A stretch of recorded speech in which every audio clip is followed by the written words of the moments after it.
और actually BTR का pride है ये गोल्डन लंगूर जो है, मुखरा गोफर, और इन्हें भी कहते हैं कभी। तो जब उल्टा चिरांग रिजर्व फॉरेस्ट में जब बहुत मुश्किल हो रहे थे, बहुत उग्रवादी के हल्ला बहुत कुछ, तो दैट टाइम ही यूज्ड टू वर्क देयर।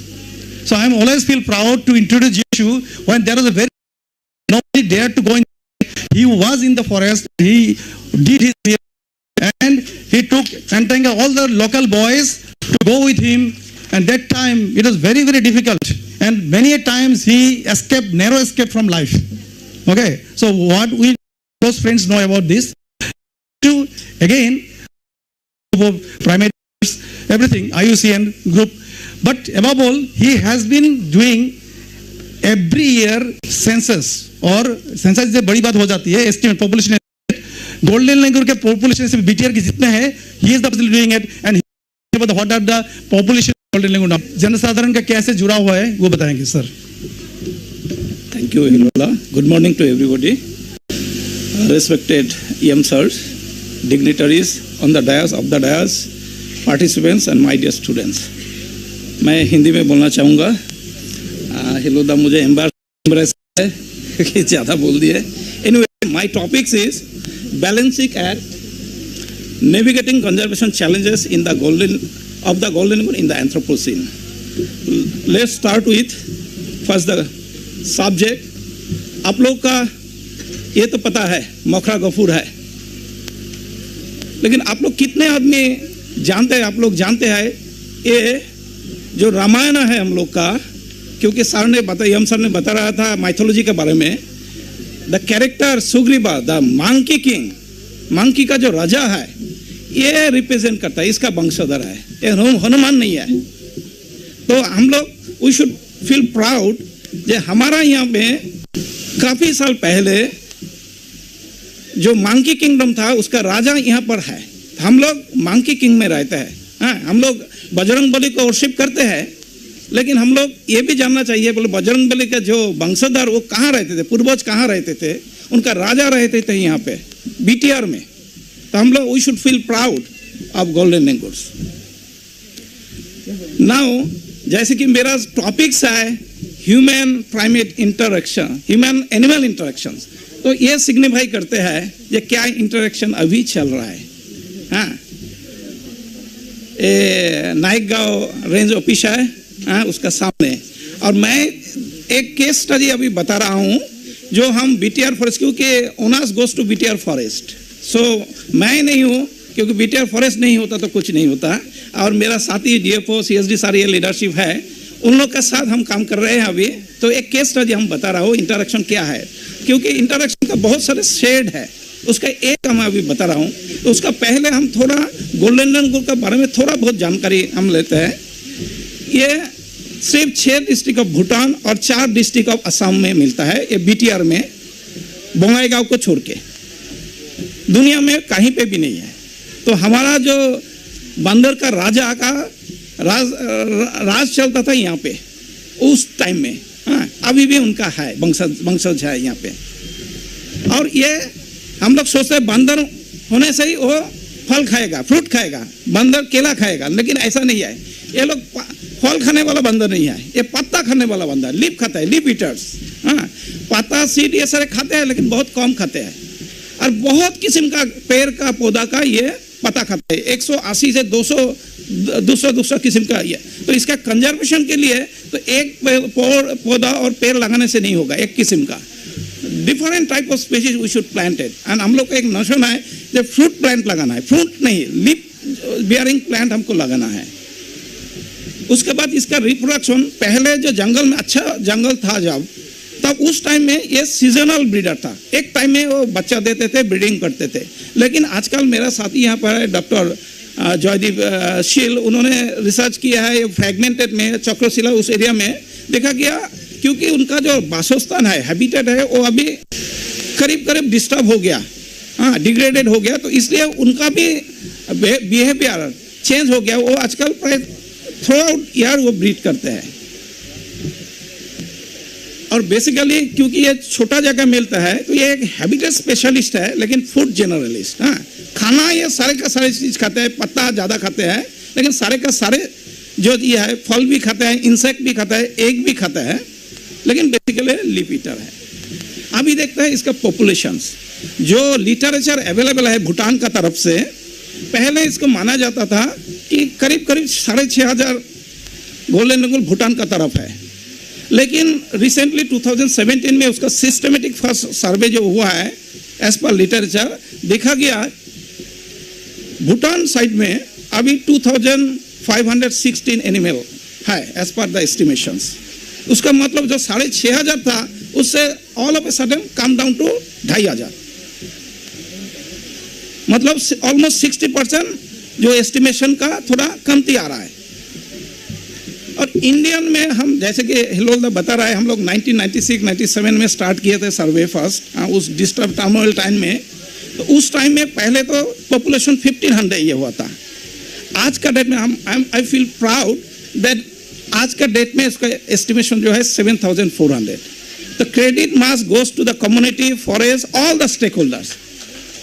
1500 से आज 7,400। सो ये पॉजिटिव एक ये है। हाँ? और इसके एसएसबी से लेकर सबका इसके में हाथ है, ऐसा नहीं कि आप लोग छोड़ दिए। हाँ? आप लोग का बहुत बड़ा कंट्रीब्यूशन है। अभी जो पॉपुलेशन है हम दो तरफ से उसको डिवाइड करते हैं। एक तो नॉर्दर्न पॉपुलेशन जो इंडो भूटान बॉर्डर में है, लार्जेस्ट पॉपुलेशन नया रायमोना नेशनल पार्क आया, क्योंकि एक टाइम था जब ओनली 25% फॉरेस्ट कवर जो गोल्डन लंगूर का हैबिटेट था वो प्रोटेक्टेड एरिया के अंदर आते हैं। लेकिन thanks goes to forest department, WTIS and other stake holders, ये अभी करीब करीब 70% एरिया प्रोटेक्टेड एरिया में आ रहा है। और सर ने आज EM सर ने बताया बोले नया और भी आ रहा है, हम लोग डिस्कस भी किए हैं। तो हम लोग सोचते हैं 90% तक इसका जो प्रोटेक्टेड ये हैबिटेट है वो प्रोटेक्टेड एरिया में शायद विद इन शॉर्ट टाइम ये आ जाएगा। और इसका छोड़ के नेशनल हाईवे 27 का दूसरा तरफ भी इसका एक काफ़ी तादाद में पॉपुलेशन मिलता है, जो करीब करीब 24% आता है। बोंगाईगांव में देखेंगे छोटा छोटा हिल है, उसका पॉपुलेशन है। कोकराझार, हमारा कोकराझार चक्रशिला है। तो ये सारे फ्रैगमेंटेड हैबिटेट है।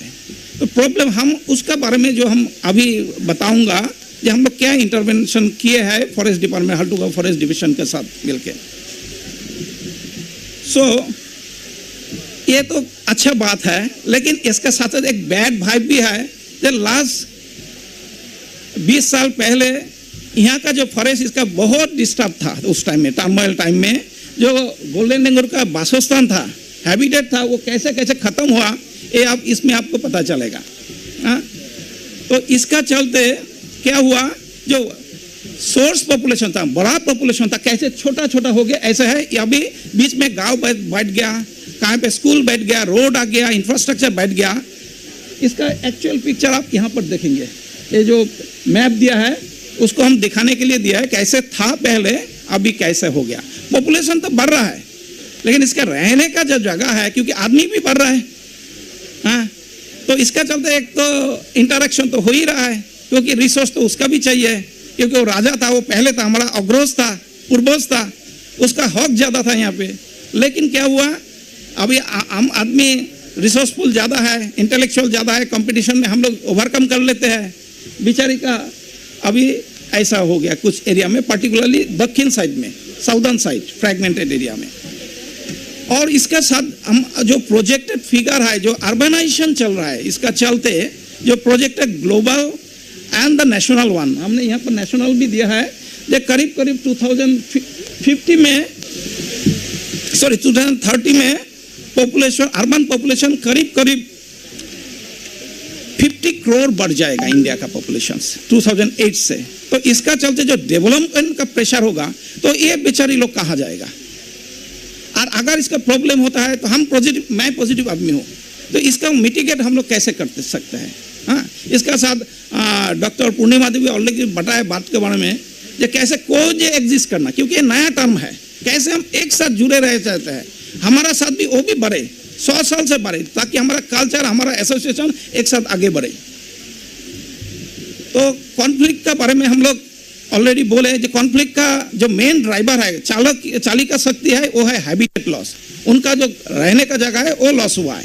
और इसका चलते जो कंटेक्स ऑफ कॉन्फ्लिक्ट है वो है, फर्स्ट तो है road kill, then electrocution, then village population straying, urbanize monkey, then crop raiding, disease, fruit provisioning and relocation. तो इसके बारे में हम 2023 में स्टार्ट किया है फॉरेस्ट डिपार्टमेंट बीटीआर का साथ। हम 2-3 हम बता रहे हैं, पूर्णिमा ने बताया, लेकिन ये तीनों डेफिनेशन मुझे अच्छा लगा। इसमें थर्ड वाला बहुत अच्छा है, क्योंकि to learn to recognize and live with difference, रहने का हक ये धरित्री में पहले है मेरे से, तो ये रिकॉग्नाइज करना है हर को। और जो हम लोग ट्रेडिशनली कर रहा है कुछ कुछ खेती बाती, जिसके लिए कॉन्फ्लिक्ट हो रहा है, जहां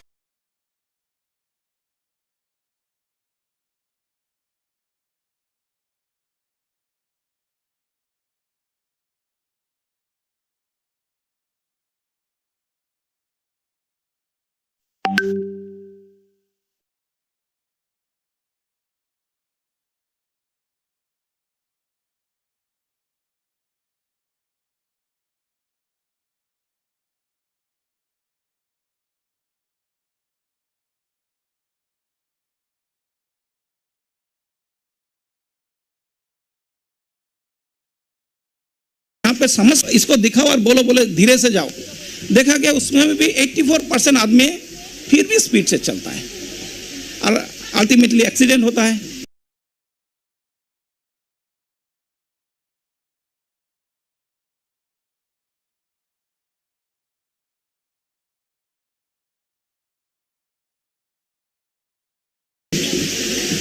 ये थोड़ा हिस्ट्री हम दिखाया, देखो 22 में, 23 में, 24 में ऑलरेडी एक्सीडेंट, 2 एक्सीडेंट हो चुके हैं, हमारा सामने हो चुके हैं। तो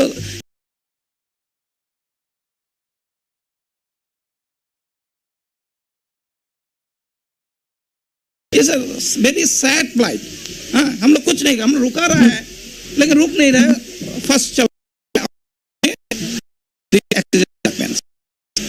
मैं वीडियो दिखा रहा हूँ आप लोग।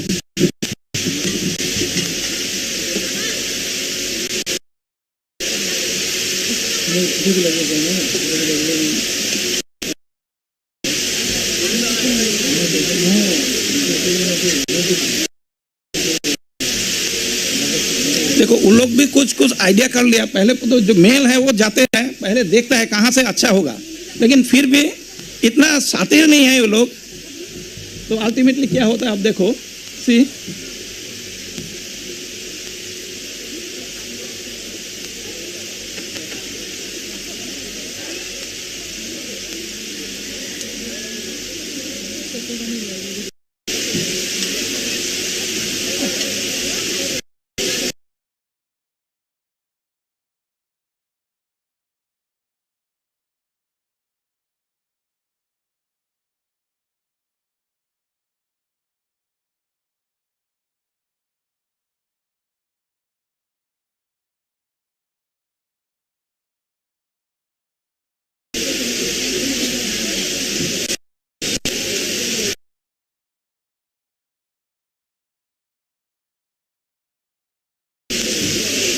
घर में भी बादशाह होगा। ये क्या पसंद है आप लोग को? तो छोटा सा एक्ट है, तो थोड़ा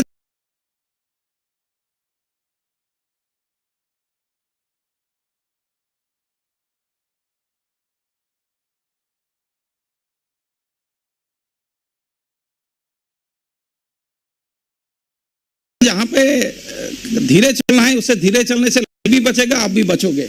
और ये तो हमारा मंकी किंग है। और एक प्रॉब्लम है पावर ग्लोबल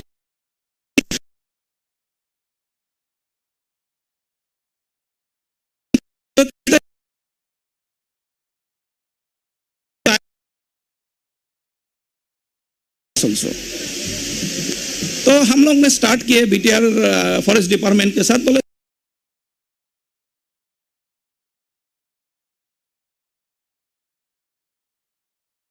चलो हम लोग कुछ करते हैं।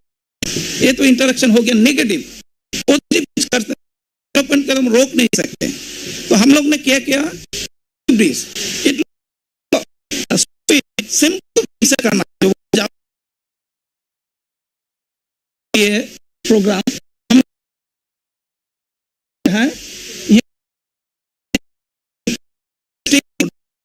हम लोग कुछ 5 डिफरेंट किस्म का ब्रिज बनाए। एक तो लैडर, एक पोल ब्रिज है, बैम्बो ब्रिज है एंड टोटली रोप ब्रिज है।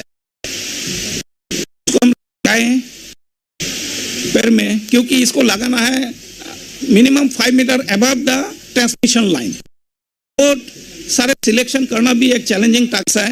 देन उसमें हम लोग कुछ कैमरा ट्रैप भी बैठे हैं, देख करता है कि नहीं। तो ये सारे ब्रिज है, ये कैसे हो सकता है, एक चैलेंज आया कैसे है। तो आप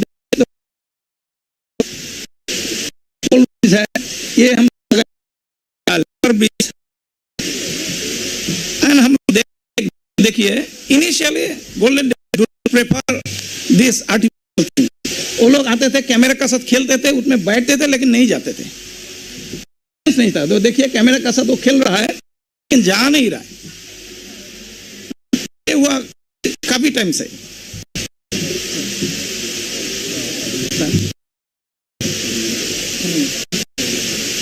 They are very curious, particularly the juveniles are very curious.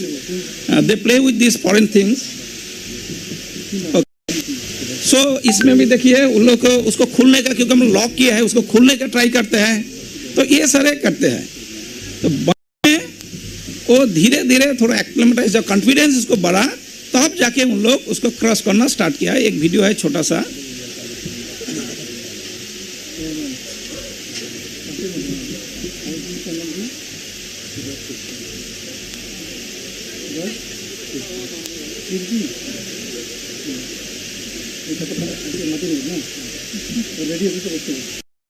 Simple, इसके लिए बहुत कोई ये नहीं, रॉकेट साइंस का जरूरत नहीं है, लेकिन लगन चाहिए, एक्सपेरिमेंट चाहिए।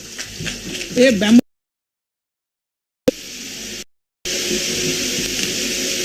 तो छोटा छोटा हमारा एक्ट जो पॉजिटिव वाइब ला सकते हैं, बैम्बो ब्रिज है, क्योंकि वो नेचुरल प्रेफर करते हैं।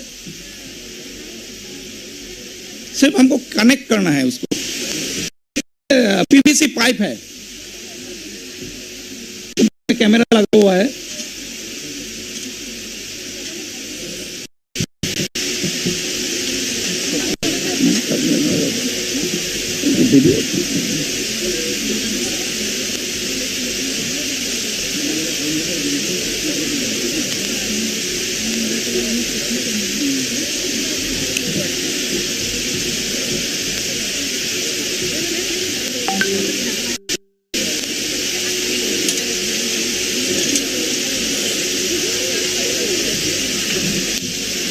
तो हम लोग डिफरेंट किस्म का ब्रिज लगाए थे, उसमें 3 किस्म का में हम लोग का एविडेंस है अभी। और लास्ट में है कि ब्रिज में, लेकिन उसका फोटोग्राफ इतना अच्छा नहीं आया क्योंकि वो मोबाइल से लिया गया है, क्योंकि ज्यादा उसमें फॉली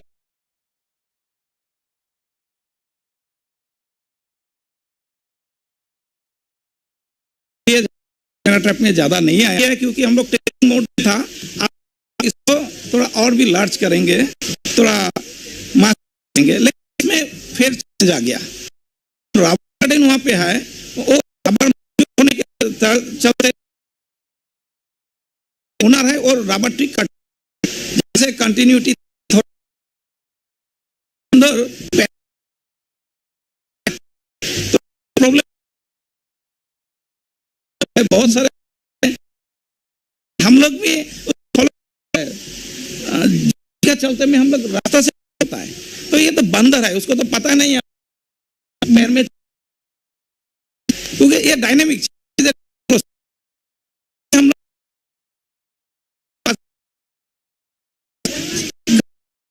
है। ऑलरेडी यहाँ पे है हेलो डिवीजन, इस में हम लोग। तो अल्टीमेटली क्या हुआ, वो ब्रिज ऊपर में लगा है, वो क्रॉस नहीं करता है, नीचे जाता है। इसके चलते और एक इंटरेक्शन है, हम छोटा सा इसको देंगे ताकि वो विलेज में आता है। अभी जो आफ्टर पोटेंशियल थ्रेट है, जैसे जूनोटिक डिजीज है, तो हम लोग ने इसको स्टडी किए थे। 12 विभिन्न किस्म का जूनोटिक डिजीज जो गोल्डन डेंगू में है, हर आदमी में भी है। तो ये एक पोटेंशियल थ्रेट हो सकते हैं। तो इसके बारे में हम ज्यादा नहीं बोलेंगे। एंड देन क्योंकि वो विलेज में आते हैं तो हम लोग थोड़ा बहुत आदमी के साथ बात किए, बोले उनका क्या परसेप्शन है गोल्डन लेंगुर का चलते। वहाँ पर रेसस में का और एक लाल जो बंदर है वो भी मिलता है, हाँ बहुत नोटी वाला जो बंदर है। तो देखा गया गोल्डन लेंगुर के लिए उसका ये जो है अच्छा है, उसको रहना चाहिए और लाभ भी करता है। लेकिन लाल बंदर के चलते रेसस में के लिए कुछ कोई ये नहीं है, बोलते नहीं उसको तो यहाँ से जाना है, हाँ उसको छोड़ो कहाँ पे ले जाओ। हाँ और जो बंदर अभी गांव में आते हैं तो गांव वाले क्या करते हैं उसको डिफरेंट किस्म का उसको भगाने का, क्योंकि आजकल वो सुपारी जो है तामुल जो है उसका पत्ता खाता है, फूल खाता है। तो अभी एक कंप्लेन आ रहा है, तो हम लोग देखा वो कैसे कैसे छोड़ता है। तो बाकी सारे तो मोटा मोटी ठीक है, लेकिन जो लाल वाला ग्राफ है वो लोग कैटापुल नहीं तो एरो एंड बो तीर धनु यूज करता है, कुछ कुछ को मार भी देता है। ये मेरे लिए चिंता का बात है। बाकी तो चलो हल्ला से या तो कोई दूसरा कुछ से किस्म से यूज करता है, तो इसलिए हमको एजुकेशन का जरूरत है। तो हम लोग थोड़ा बहुत स्टडी किया वहाँ पे गांव वालों के साथ, कहाँ कहाँ आते हैं हम लोग मैप भी किए हैं, ये बोले ये एरिया में आता है गांव में। तो उसका चलते हम लोग थोड़ा बहुत स्कूल का साथ हम लोग जहाँ स्टार्ट किए हैं, ये एजुकेशन जो बताया बोले एक सबसे अच्छा टूल है कंजर्वेशन के कम्युनिटी के लिए। हम लोग बच्चा लोग के साथ स्टार्ट किए, कम्युनिकेटिव पास भी जाएंगे। और इन डॉक्टर पूर्णिमा देवी का जो आइडिया है जो हारगिला आर्मी, हम लोग भी सोच रहे हैं क्यों ना मंकी आर्मी, हाँ क्योंकि we are learning each other. हाँ क्योंकि आर्मी तो था पहले जो युद्ध करने में गया था श्रीलंका में, हाँ क्यों ना उसको रिवाइव करा जाए। हाँ तो हमारा ये हम सर भी यहाँ पे है, तो हम लोग ये थोड़ा कुछ मार्क्स बनाए, प्लेफुल एक्टिविटी हम लोग का टूल है, तो ये हम लोग यूज कर रहा है। और उसके साथ साथ हम लोग क्या करते हैं गांव वाले को, क्योंकि देखिए विलेज का कॉन्फ्लिक्ट हो रहा है क्योंकि वो लोग पौधा पेड़ पौधा खाता है विलेज का। तो हम लोग एक प्रोजेक्ट स्टार्ट किया है नेबरहुड प्लांटेशंस। गांव का जो बैकयार्ड है उसमें हम लोग कुछ कुछ वैल्यूएबल ट्री जो बंदर भी खाता है लेकिन इकोनॉमिक वैल्यू, जैसे कि मेहोगनी बहुत इंपॉर्टेंट है, तो हम आपको हम रोक के देंगे, उसमें प्लांट 2 साल हम लोग देख के भी देंगे ताकि वो बड़ा हो। ये बड़ा होने से बंदर खाएगा तो आपका प्रेशर कम हो जाएगा। ये हम लोग हल्दोगा फॉरेस्ट डिवीजन के साथ कर रहे हैं। तो लास्ट साल हम लोग 1000 पौधे लगाए हैं, इस साल हम लोग और भी लगाएंगे होपफुली। तो ये सारे हम लोग करते हैं। तो मेरा जो हम लोग ऑलरेडी है उसको कैसे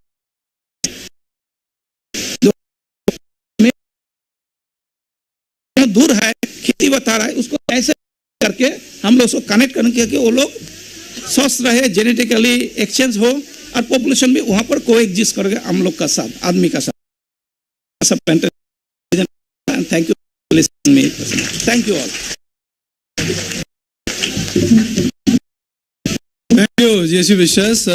तो मैं अनुरोध करूंगा फॉरेस्ट मिनिस्टर को अगले साल इसी दिन में एक कबड्डी खेल का आयोजन किया जाएगा हारगिला आर्मी बनाम लेंगुर आर्मी के बीच में। तो अच्छा रहेगा, ये हम लोग के लिए भी एक अच्छा पब्लिसिटी मिलेगा। लेकिन अभी देखिए मैं आभारी हूँ आप लोगों का लिए, क्योंकि खासतौर से forest minister himself is sitting over here and attentively listening all those things. Likewise another public figure has arrived in our meets, mister Subhash Tirkey. Sir कहाँ हैं आप? सुभाष तिर्की जो आदिवासी वेलफेयर डेवलपमेंट काउंसिल का वाइस चेयरमैन, प्लीज आइए, आप आइए और मैं आयोजकों को अनुरोध करता हूं आपको संवर्धन किया जाए प्लीज।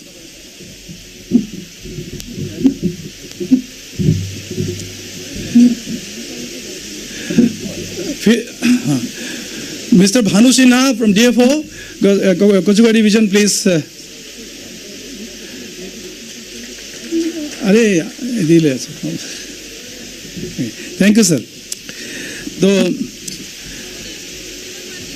तो GOC ने अभी इसमें एक mixup with science and application उन्होंने दिखाया है। ऐसा छोटा मोटा काम हम भी किए थे, तो मतलब क्या है, there is gap of communication. तो मैं मेरा इस थोड़ा खड़े हो, विशाल एक गोल्डन उनका जो PhD किया तो उसी जगह में किए हमने एक्चुअली थे, मतलब गोल्डन लेंगुर क्रॉस किया था।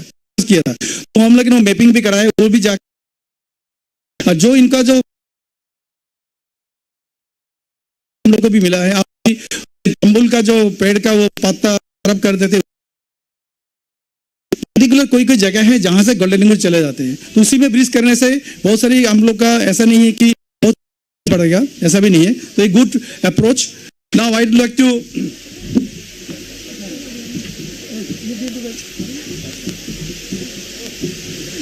आई like to invite mister Wasim Akram. तो आप लोग अभी गंडल लेंगूर, बंदर और में, तो उन्होंने आके आपको हाथी के बारे में और दूसरे जानवर के बारे में बताएंगे। आप लोग particularly the students already have gone through some TEDx speak in TEDx actually. So he is the deputy director of special projects division of wildlife fellowship भी मिला था यूनाइटेड किंगडम से, यूके से। उनको जो कॉमनवेल्थ एंड डेवलपमेंट ऑफिस उनको recognition मिला और उनके 10 साल का अनुभव है। वो एडवोकेसी करते हैं, कंसल्टेंसी करते हैं लोगों से, और उन लोगों के ये बहुत सारी कामयाबी है। वो वाइल्ड लाइफ एम्बुलेंस किया गया, जैसे वो बाद में बताएंगे वो कैसे एनिमल्स को रेस्क्यू किया जाता है। फिर से ये in media other case studies.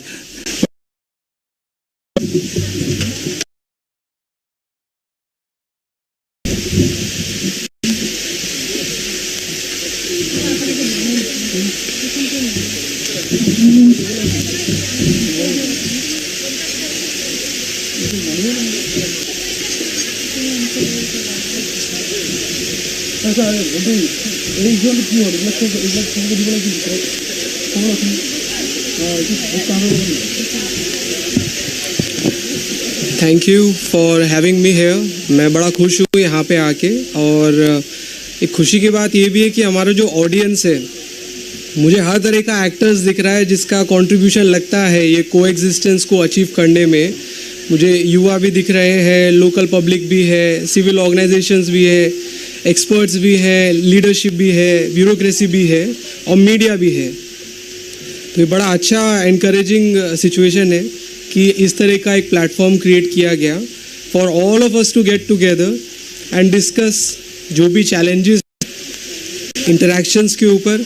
Usually interactions में लोग बड़ा डोमिनेट करते हैं डिस्कशंस अबाउट कॉन्फ्लिक्ट, कि कॉन्फ्लिक्ट ही चल रहा है, रिटेलिएट ही करना पड़ेगा।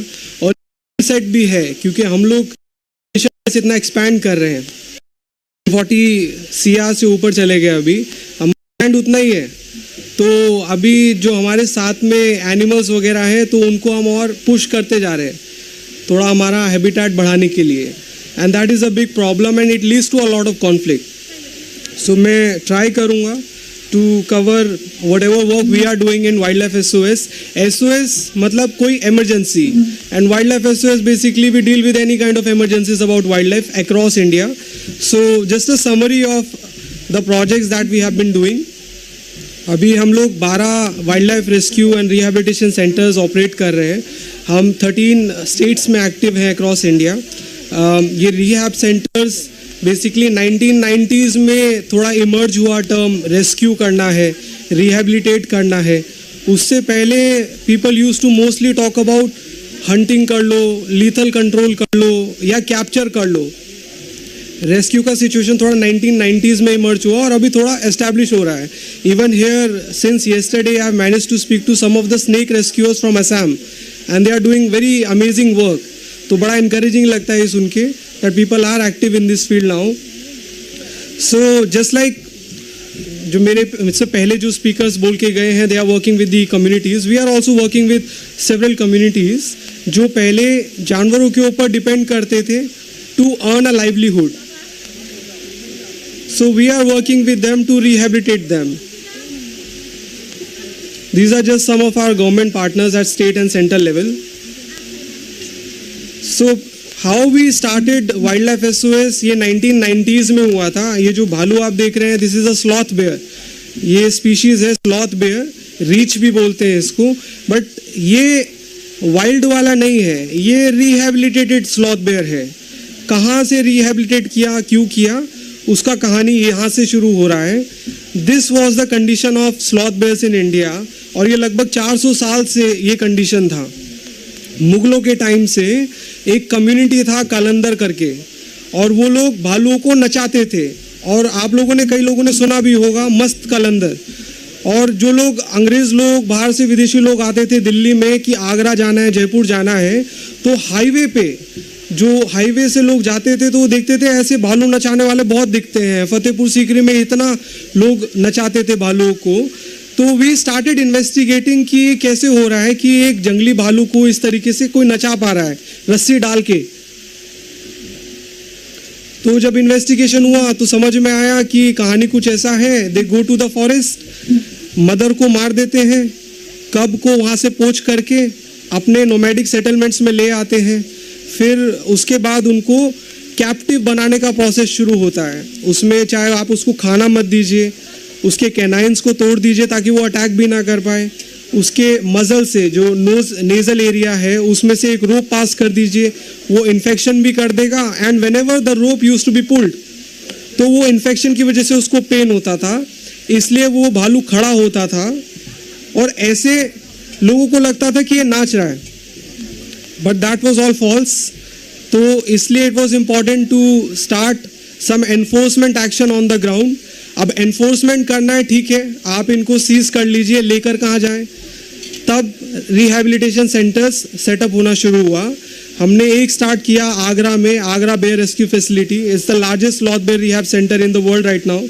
एंड ये collaboration different agencies, communities, indigenous communities के साथ पॉसिबल हो पाया। और 2009 तक हम लोगों ने लगभग 650 भालू को अक्रॉस इंडिया रेस्क्यू किया और उनको रिहैबिलिटेट कर दिया। एंड ये जो प्रॉब्लम था डांसिंग बेयर का, ये फाइनली एंड हुआ इंडिया में। तो जो 400 साल पुराना काम हो रहा था, लगभग 10-12 साल का कंसिस्टेंट कंटिन्यूस एफर्ट लगा, बट ये प्रॉब्लम सॉल्व हुआ।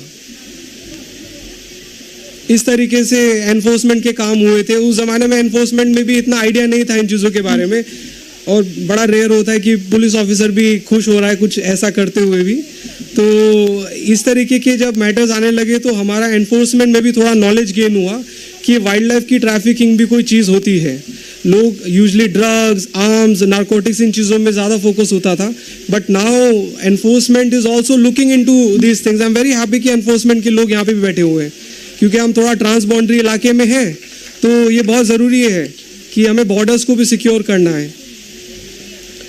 अभी भालुओं को तो रिहैबिलिटेट कर दिया, लेकिन कम्युनिटी जो 400 साल से जिनको इम्प्रिंटेड था कि हमें सिर्फ यही काम आता है, it was very important to give some sort of support to them also. वरना क्या होगा, ये चीज़ सस्टेनेबली सॉल्व ही नहीं हो सकता। लोग वापस जाएंगे जंगलों में और स्लॉथ बेयर निकाल लेंगे। So we started giving some small seed funding support, micro finance किया कि आप कुछ रोजगार स्टार्ट कीजिए, हम आपको एक छोटा सा कैपिटल अमाउंट देंगे। किसने ऑटो रिक्शा किया, किसने छोटा सा शॉप कर लिया, and they started surrendering, voluntary खुद सरेंडर करने लग गए अपने भालुओं को।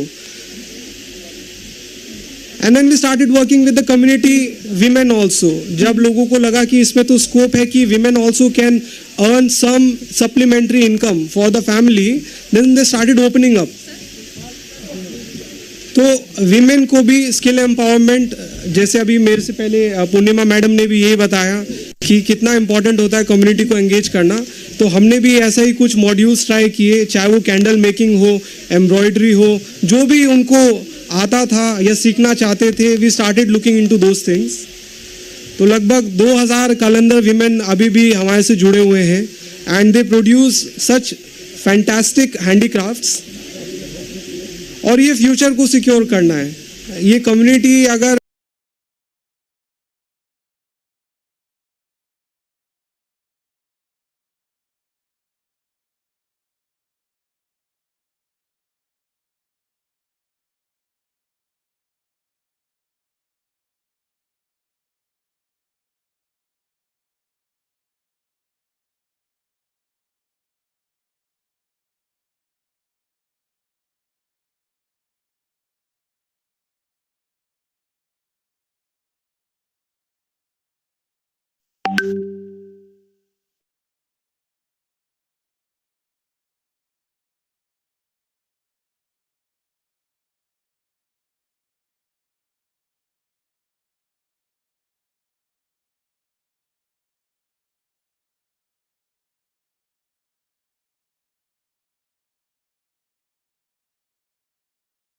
इनका फ्यूचर सिक्योर नहीं होगा, इनके बच्चे आगे पढ़ के नहीं जा पाएंगे, तो वो साइकिल प्रॉपरली